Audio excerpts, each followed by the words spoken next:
In a news article by Kasturi Das and Naeem Sahutara, the sister cities of Lahore in Pakistan and New Delhi in India share many things: food, culture, and now a pall of air pollution that hangs over the cities through much of the winter months. While New Delhi has consistently ranked as one of the most polluted cities in the world, in recent years Lahore has swiftly climbed up those rankings, sometimes overtaking New Delhi. In both cities, the brunt of the problem falls hardest on the children. In New Delhi, schools were ordered to shut in November 2022 as air pollution reached hazardous levels. In December, schools in Lahore followed suit, extending the winter vacation in an effort to keep children whose lungs are still developing safe. For Imra and Sara Sarfaraz, two sisters aged 15 and 17 who study at Lahore's Jesus and Mary Convent School, the school closure offered some relief.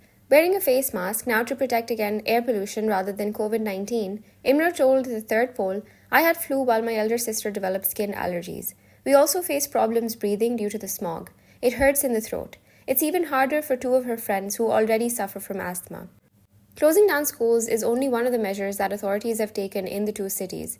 Ever since the Lahore High Court ordered the Pakistan government to implement its own laws on climate change issues in 2015, there has been persistent judicial pressure to address the problem. The High Court judges meet every Friday throughout the year to discuss implementation of actions to deal with issues like air pollution. Khwaja Muhammad Sikandar Zishan, Director General of Pakistan, told a Third Pole that this year, for the first time, we have set up a sophisticated data collection center, which is tasked with identifying sources causing smog, responding to public complaints, generating reports on a daily basis, and then acting upon them. He added that 6,457 cases were lodged against individuals or industrial units for burning waste in Lahore alone. His department also launched 5 special anti-smog squads, which conduct regular field visits and take on the spot legal action against violators of the ban on burning waste. These squads have imposed fines worth PKR 4.5 million against the polluting factories, the smoke-emitting vehicles, farmers burning the stubble and garbage since October, he said, adding that fines had doubled compared to the previous year. For environmentalist and lawyer Ahmed Rafi Alam, much of this is too little and too late. Every year we shut the brick in, the small industries, and simply identify the hotspot for smog. Just setting up a data center will not make a difference, he said.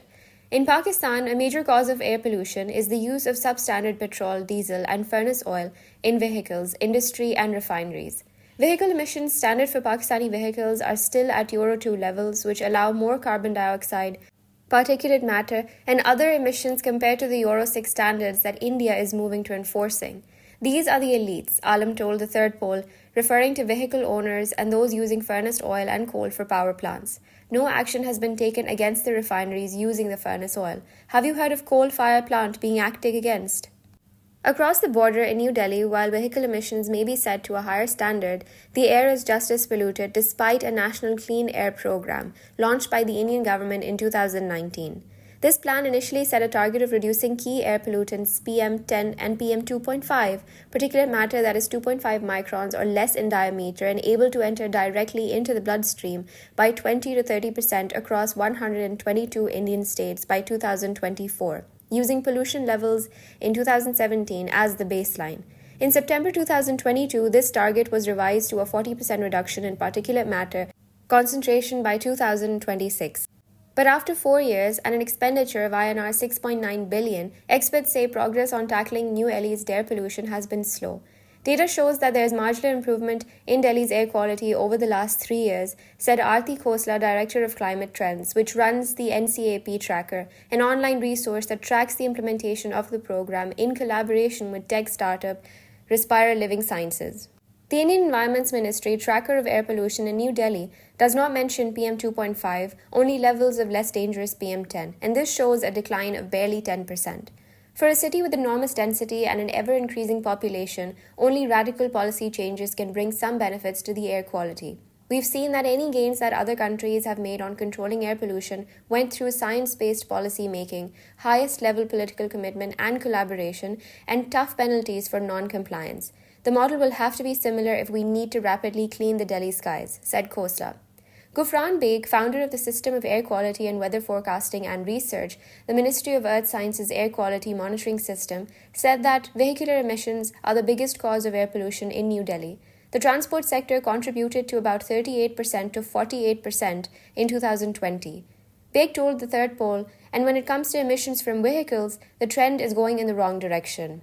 In the last decade, the transport sector in Delhi has grown by 40%, whereas biofuel emissions, which are mainly in the residential emissions, have gone down by 46%. But the magnitude of the transport sector is so high that this doesn't make much of a difference. Overall, in the last decade, the increase in emission is around 12 to 15%. This is the primary source of pollution, said Beg. It is stubble burning, a cheap way to clear fields of farm residue before the planting of next season's crops, that dominates much of the discussion on air pollution. During winter, about 20 to 25% of pollutants in Delhi are transboundary pollutants, added Beg. One major source of pollution is stubble burning. It comes from the northwest region towards Delhi, which adds to the deteriorating air quality during October and November. L.S. Kurinji, Program Associate at the Council on Energy, Environment and Water, a New Delhi-based think tank, told the Third Pole, "Stubble burning is a seasonal contributor to air pollution. Its contribution to Delhi or Punjab's air quality is within a span of 15 to 20 days, typically between late October and mid-November during harvest time. Since this coincides with meteorological changes, a shift in wind direction and lower temperatures, this increases the severity of air pollution during this time period." The geographical specificity of where the burning happens means that a specific set of people can be blamed. According to the CEEW report from November 2022, the Malwa region of Indian Punjab has the highest number of post-Kharif farm fires in the state. Currently, it accounts for over 80% of the 40,000 plus farm fires detected in 2022.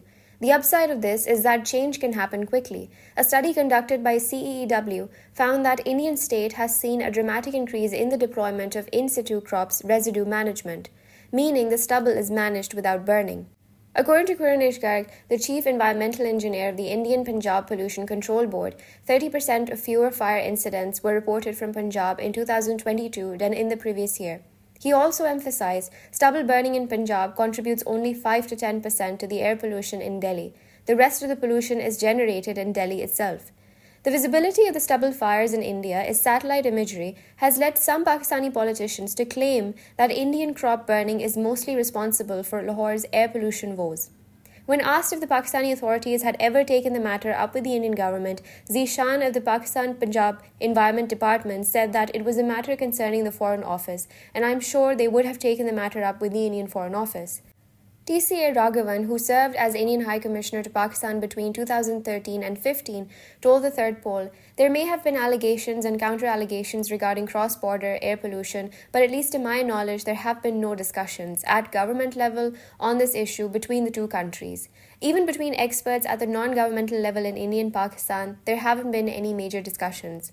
The Third Pole approached Pakistan's climate change minister, Shahir Rahman, but she was unavailable to comment on the matter, and the Pakistan Foreign Affairs Ministry did not respond to the queries. However, a Pakistani diplomat who had served in India, speaking on condition of anonymity, said that bilateral ties between the two countries had been strained since the Indian government had repealed Article 370 in the Indian-managed part of Kashmir in August 2019. Ever since, there is rarely any issue discussed between Pakistan and India. As far as the issue of stubble burning is concerned, it would have hardly been taken up, being a minor issue.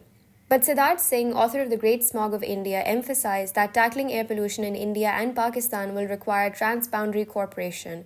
Air knows no political borders. It's an issue that needs to be analyzed in terms of the entire airshed of particular geography. The eastern parts of Pakistan, especially in the Punjab region, and the western and central Gangetic plains are all part of the same airshed. You cannot possibly clean one part of the airshed without cleaning the others, he told the Third Pole. In fact, this airshed within which pollutants are trapped during winter stretches all the way to Bangladesh. If you need to clean the air in this region, you basically need a version of the Paris Agreement, but for air pollution, which does not have to be global. But at least in this case, it must bring together these three countries so that the local sources of air pollutants in each country are identified and acted against.